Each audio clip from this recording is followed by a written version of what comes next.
అప్పు, అనారోగ్యం, ఉద్యోగం, వ్యాపారం అప్పులతో బాధపడుతున్నారా? వెంటనే జేకేఆర్ గురువు గారికి కాల్ చేసి అపాయింట్మెంట్ తీసుకోండి.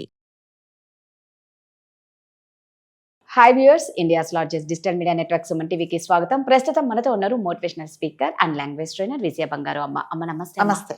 ఒకప్పుడు పార్కులలోకి వెళ్తే అబ్బా చూడలేం బాబోయ్ ఆ పొదల వెనకాల చెట్ల దగ్గర అని ఏదో పార్కుల్లోనే చూడలేకపోయేవాళ్ళు. ఇప్పుడు పొదలు అన్నట్టుగా ఎందుకు ఒక చాటు అనేది ఉండాలి అని చేసుకునేవాళ్ళు. ఇప్పుడు ఏమిటంటే ఇప్పుడు ఏంటంటే ముఖ్యంగా హాస్టల్లో ఉన్న అమ్మాయిలు ఎక్కడ హాస్టల్కి వెళ్ళండి అమ్మా, ఈ గర్ల్స్ హాస్టల్ అయినా బాయ్స్ హాస్టల్ అయినా ఎక్కడికైనా వెళ్ళండి, జంటలు రోడ్డు మీద కనిపించడం, గేటు దగ్గర లేకపోతే గేటుకు చెట్టు ఉంటే చెట్టు దగ్గర, వీళ్ళవి బహిరంగ చూడలేక చచ్చిపోతున్నారు జనాలు. అటువైపు ఫ్యామిలీస్ ఉండాలంటే వాళ్ళకి నరకంగా ఉంది. పిల్లల్ని తీసుకెళ్లాలంటే ఎంత ఇబ్బందిగా ఉంటుంది. వీళ్ళకు కామం అనేది ఒక ఫ్యాషన్ అయిపోయిందో, లేకపోతే అది మేము ఎంత చూపిస్తే మేము అంత ఫేమ్ అవుతాం అనుకుంటున్నారో అర్థం కావట్లేదు. కానీ ఇంత దారుణంగా అక్కడ ఇప్పుడు ఆకలి అవుతుందండి, మీకు వెళ్తున్నారు, చాలా ఆకలి అవుతే ఏం చేస్తారు, మనం కార్ ఆపేసుకొని పోయి హోటల్కి వెళ్ళి 2 ఇడ్లీలు తింటాం. ఇప్పుడు అది కూడా అదే ఇప్పుడు జరిగేది అంతే. ఇంత దారుణం. ఇప్పుడు మీరు చూడలేక మీ తలకాయలు తిప్పుకోండి, మాకేం సిగ్గు లజ్జ ఏమీ లేదు. ఇది ఏమీ లేదు. ఇది వరకు ఉండేది అంటే మీరు అన్నట్టుగా ఒక శృంగారము అంటే 4 గోడల మధ్యలో ఆ ఇద్దరు వ్యక్తులకు మాత్రమే తెలిసింది మాత్రమే అది సంసారం. ఇప్పుడు అలాంటి తెలియదు. ఏమైతుంది ఎప్పుడైనా జరిగేది కదా, ఇప్పుడు జరిగితే ఏమవుతుంది, రూల్ ఉందా? ముఖ్యంగా హాస్టల్స్ లో వాళ్ళు ఇంకొక అంటే చాలా మటుకండి ఈ హాస్టల్స్ ఏం చేస్తారంటే ఈ రెసిడెన్షియల్స్ మధ్యలో పెడుతున్నారు అన్నమాట. అందరూ అంటే మామూలుగా ఫ్యామిలీస్ ఉండే మధ్యలో పెడుతున్నారు. ఏమవుతుందంటే ఈ హాస్టల్స్ లో ఉండే అమ్మాయిలు ఊర్ల నుంచి వస్తారా అంటే ఒక 10th క్లాస్ వరకు, ఇంటర్మీడియట్ వరకు, లేకపోతే డిగ్రీ వరకు ఒకలాంటి అట్మాస్ఫియర్లో తల్లిదండ్రుల సంరక్షణలో ఉండాల్సిన పిల్లలు ఒక్కసారి బయటకు వచ్చిన తర్వాత ఇంకా వాళ్ళకి విచ్చలవిడిగా అయిపోతున్నారు అనమాట. అసలు ఏం చేస్తున్నారు అంటే వాళ్ళకి ఏం కంట్రోల్ ఉండదు. వాడని హాస్టల్లో వాళ్ళు ఏముందండి, నీకు వాళ్ళు ఏం మాట్లాడుతున్నారు, ఏంటమ్మా అంటే నీకెందుకు, నీకు కరెక్ట్గా నెల జీతం ఇస్తున్నానా లేదా, నా పేమెంట్ చేస్తున్నా లేదా, నీకెందుకు ఇలాంటి విషయాలని మాట్లాడుతున్నారు అనమాట. అంటే విచ్చలవిడితనం, ఏమి చేసినా కూడా అదుపు ఆజ్ఞ, ఇది తప్పు అనేది ఏమీ లేదు. ఇంకో దరిద్రానికి ఆ లేడీస్ హాస్టల్ ఎదురుకుండా మళ్ళీ బాయ్స్ హాస్టల్ ఉంటుంది. బాయ్స్ హాస్టల్ రాత్రుల పూట చూస్తే నేను కొన్ని ప్లేసెస్ లో విన్నానండి, ఇంకా రోడ్డు మీద అంతా వాళ్ళే. రోడ్డు మీద ఇది వరకు మీరు అన్నట్టుగా ఏదో చాటో మాటో ఏదో ఇప్పుడు ఏం లేదు. ఒక కార్ కనిపించిందంటే కార్ వెనకుంటారు, లైట్స్ వేసుకుంటున్నారు. ఇది మీ కర్మానికి నువ్వు చూడకపోతే నువ్వు పక్కకి వెళ్ళిపో, మాకేంటి. ఇప్పుడు నాకు ఆకలి అవుతుందండి, నేను ఇడ్లీ తింటున్నా, నువ్వు దోశ తింటున్నా, అట్లాగే మేము ఈ పని చేస్తున్నాం అంటున్నారు. కడుపు నింపుకోవడం అనేది ఎవడైనా జాలి చూపించి నీకు 10 మంది పెడతారు. అవును. బట్ ఈ కామవాకలి అనేది ఎంత దరిద్రంగా ఉంటుంది. అందుకని వాళ్ళే తీర్చుకుంటారు, ఎవరు బెటర్ కదా, చూడనే కన్నా. ఎంత ముఖ్యంగా మీరు అన్నట్టు ఏంటంటే రెసిడెన్షియల్ ఏరియా కూకట్పల్లి చూడండి, దిల్సుఖ్ నగర్ చూడండి, అమీర్పేట్ ఇక్కడ ఏ ఏరియాలో చూడండి జంటలు కుప్పలుగా దొరుకుతారు. ఇక పెళ్లిళ్ళు మాకొద్దు అంటారే తప్ప మిగతావన్నీ చేసేస్తున్నారు. ఎందుకు ఇక పెళ్లి ఎందుకు ఇక అవసరం లేదు కదా. పెళ్లి ఉంటే బాధ్యతలు ఉంటాయి కదండి. ఇలాంటి వాటికి ఏముంది, రేపొద్దు నీకు నచ్చకున్నా నాకు నచ్చకపోయినా నువ్వెవరో నాకు తెలియదు, నేను ఎవరో నీకు తెలియదు, అయిపోయింది. పెళ్లి అనేది ఎప్పుడు ఉందంటే ఒక బాధ్యత. ఆ బాధ్యతలు వాళ్ళకి అవసరం లేదు. సో అమ్మాయిలు అంటే నేనేం చెప్తున్నానంటే తల్లిదండ్రులు కూడా నా పిల్లల్ని నేను సిటీకి పంపించాను, ఏ హాస్టల్లో ఉంటుంది, ఎక్కడ ఉంటుంది, అసలు వాళ్ళు అసలు ఏ హాస్టల్లో ఉన్న ప్రదేశం ఎలా ఉంది, ఎటువంటి ఫ్రెండ్షిప్ ఉన్నారని ఆడవాళ్ళు కూడా తల్లిదండ్రులు చూసుకోవట్లేదు. వాళ్ళేమనుకుంటే తమ పిల్లల మీద నమ్మకం, ఇన్ని రోజులు మాతో ఉన్నారు కదా, ఇక్కడ ఎలా ఉంటారు అక్కడ కూడా అలాగ ఉంటారు అని అనుకుంటారు. అలా ఉండట్లేదు. ఇంకొకటి ఏంటంటే డబ్బుకి పంపిస్తున్నారు, వీళ్ళకి డబ్బు కావాలి, వీళ్ళ లగ్జరీ లైఫ్ అనుభవించాలి అంటే అంతే కదా. అంటే రియల్గా ఎవరు నా కూతురు ఏం చేస్తుంది అనేది కూడా తల్లిదండ్రులకు తెలియదండి. ఏ తల్లిదండ్రి ఏ పిల్లలు ఏ తల్లిదండ్రికి, కొంతమంది తల్లిదండ్రులకు ఈ పిల్లలు ఏ హాస్టల్లో ఉంటున్నారో కూడా తెలియదండి, ఏ ఊర్లో ఉంటున్నారో కూడా తెలియదు. అంత విచ్చలవిడిగా వాళ్ళ ఇష్టం వచ్చినట్టుగా ఈ ఫోను అనేది ఒక భూతంలాగా తయారైపోయి ప్రతి ఒక్కరి జీవితాలు, అంటే ఆ ఫోన్లో బాగుపడ్డ వాళ్ళు ఉన్నారు, ఈ ఫోన్లో చెడిపోయిన వాళ్ళు కూడా ఉన్నారండి. అంటే ఇదివరకు మనం చెప్పినట్టుగా అబ్బాయిలు క్యూలో ఉంటున్నారు, అమ్మాయిల క్యూ తగ్గిపోతున్నప్పుడు అబ్బాయిలు ఈ తగ్గిపోయే క్యూలో నుంచి తొందరగా వెళ్ళిపోవాలని చెప్పేసి వెళ్ళిపోతున్నారు అనమాట.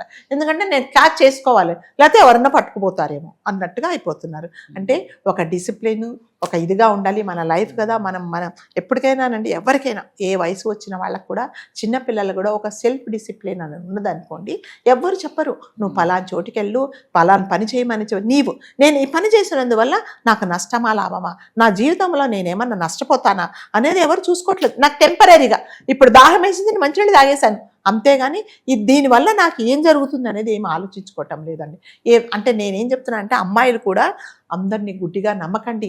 అబ్బాయిలు ఎలా ఉంటున్నారో తెలియదు, అట్లాగే అబ్బాయిలు కూడా అమ్మాయిలను నమ్మకండి.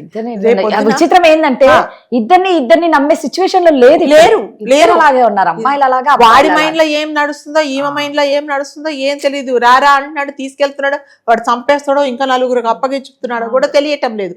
అమాయకులైన తల్లిదండ్రుల ఊర్లలో మీరు ఏమైపోతున్నారో తెలియకుండా, మీరు ఎక్కడున్నారో తెలియకుండా గుండెలు బాదుకొని ఏడుస్తున్నారు.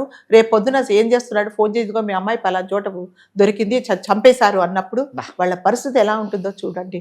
అంటే ప్రతిదానికి ఒక లిమిట్ పెట్టుకోండి. అబ్బాయిలతో మాట్లాడేటప్పుడు అసలు ఏంటి, నేనేం చేస్తున్నాను, ఇతను లైఫ్ అంతా ఇతనితో ఉంటానా ఉండనా అనేది ఏమీ లేదండి, ఇష్టం వచ్చినట్టు చేస్తున్నాను. హాస్టల్స్లో అయితే భయం అనేది ఉండదు అనమాట.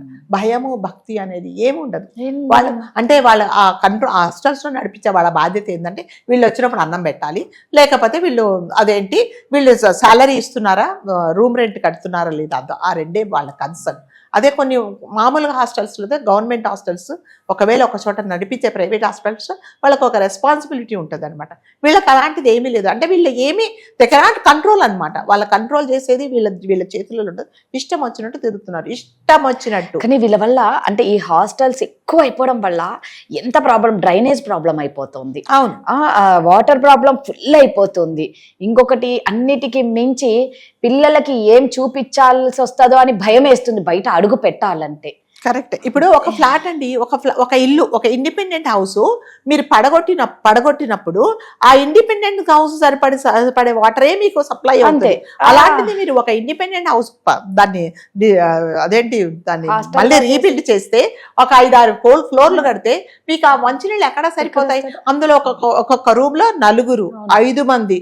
ఇంకా హాస్టల్స్ లో మీరు లోపలికి వెళ్ళారా మీరు చచ్చిపోవాలన్నమాట, అలా ఉంటాయి ఆ రూమ్లు. బయటకు వచ్చినప్పుడు మాత్రమే. నేను ఒకసారి బెంగళూరుకి వెళ్ళినప్పుడు ఏదో పని నుండి వెళ్తే ఒక హాస్టల్, ఒక అమ్మాయిని కలుద్దామని చెప్తే లోపలికి వెళ్ళానండి. మీరు నమ్మరు రాధ గారు, అసలు అది రూమా డ్రైనేజా నాకు అర్థం కాదు. ఆ అమ్మాయి పడుకొని ఎట్లా ఉందంటే రాత్రి ఏం తినిందో, ప్లేట్లన్నీ ఎండిపోయి, చుట్టుపక్కల అన్ని కవర్లు అన్నీ ఉన్నాయి. సరే నేను అమ్మాయిని అడిగింది, మరి ఎప్పుడు వెళ్తుంది అమ్మాయి ఆఫీస్కి? 10 నిమిషాలు వెళ్తుంది మేడం. కరెక్ట్ 5 మినిట్స్కి లేచిందండి. ఆ డ్రెస్ వేసుకుంది, ఈ తల తీసుకెళ్ళి ఆ నల్ల కింద పెట్టేసింది, ఆ పంపు కింద పెట్టి చేసుకుంది, స్ప్రే వేసుకుంది, ఆఫీస్కి వెళ్ళి. ఇంకేం శుభ్రాలు చెప్పండి. 2 నిమిషాల్లో రెడీ అయిపోయింది. అంటే శుచి శుభ్రము ఇదన్నీ ఏం లేదు, స్ప్రే వేసుకుంటే అయిపోయింది అంతే. 2 నిమిషాలు అసలు ఎంత టిప్ టాప్గా తయారై వెళ్ళిపోయింది. అంటే హాస్టల్స్లో ఉండే వాళ్ళకి ఇవన్నీ ఏమి ఉండవండి. ఎంతసేపు వచ్చి బయటకు వెళ్ళిపోవాలా, ఎవరు వస్తారో వారితో డబ్బులు ఖర్చు పెట్టించాలా, అంతే ఉంటుంది. కానీ ఇవన్నీ ఏమీ ఉండవు. కాబట్టి అంటే మనం చెప్పేది ఏంటంటే హాస్టల్స్ పెట్టే వాళ్ళు కూడా, ఆ ఓనర్స్ కూడా ఇవన్నీ ఆలోచించుకోవాలి.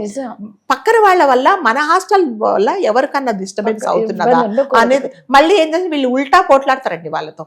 ఏంటి ఇలా చేస్తున్నారు, మా ఇష్టం, మా హాస్టల్ ముందు మేము కూర్చుంటే మీకేంటి అనేది. వాడు కింద నుంచి వచ్చి హార్న్ కొడతాడు. ఆ రూమ్ అదెవరో 4వ ఫ్లోర్లో ఉండే రూమ్లో ఉండి వాష్రూమ్లో ఉండడానికి వినిపించాలి వీడి హార్న్. అప్పటిదాకా కొడుతూనే ఉంటాడు.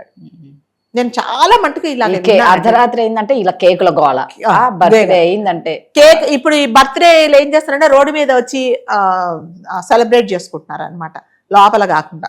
ఏవి జరగాలో లోపల అన్ని బయటికి తీసుకొచ్చి అన్ని బయటే, ఇంకా ఏమి లేదు. ఒట్టి స్నానాలు ఒకటి బయట చేయలేదు, అది కూడా చేస్తారు.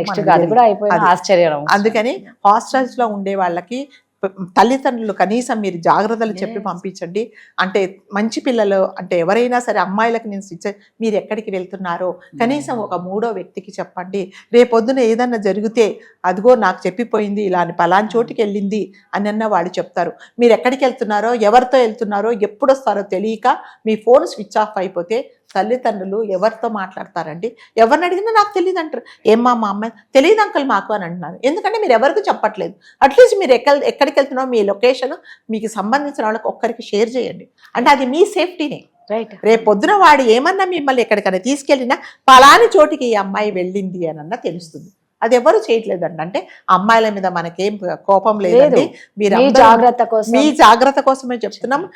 మీరు ఉండే ప్లేసు మీ కొంతమంది తల్లిదండ్రులకు మళ్ళీ చెప్తున్నా, పాపం పిల్లలు ఏం చదువుతున్నారో తెలీదు, ఏ ఉద్యోగం చేస్తున్నారో తెలీదు, ఎక్కడ ఉంటున్నారో తెలీదు. కొంతమంది ఇంకా దుర్మార్గంగా పెళ్లిళ్ళు చేసుకొని పిల్లలు కానీ కూడా తల్లిదండ్రులకు చెప్పట్లేదండి. ఇంకేం చేయాలి చెప్పండి? నిజమే. అమ్మాయిలు అబ్బాయిలు ఇద్దరు జాగ్రత్తగా ఉండండి. మీ మీద ఎంతో నమ్మకంతో పేరెంట్స్ ఇక్కడ పంపిస్తున్నారు. వాళ్ళని బాగా చూసుకొని వాళ్ళ నమ్మకాన్ని నిలబెట్టండి. థ్యాంక్ యూ అండి.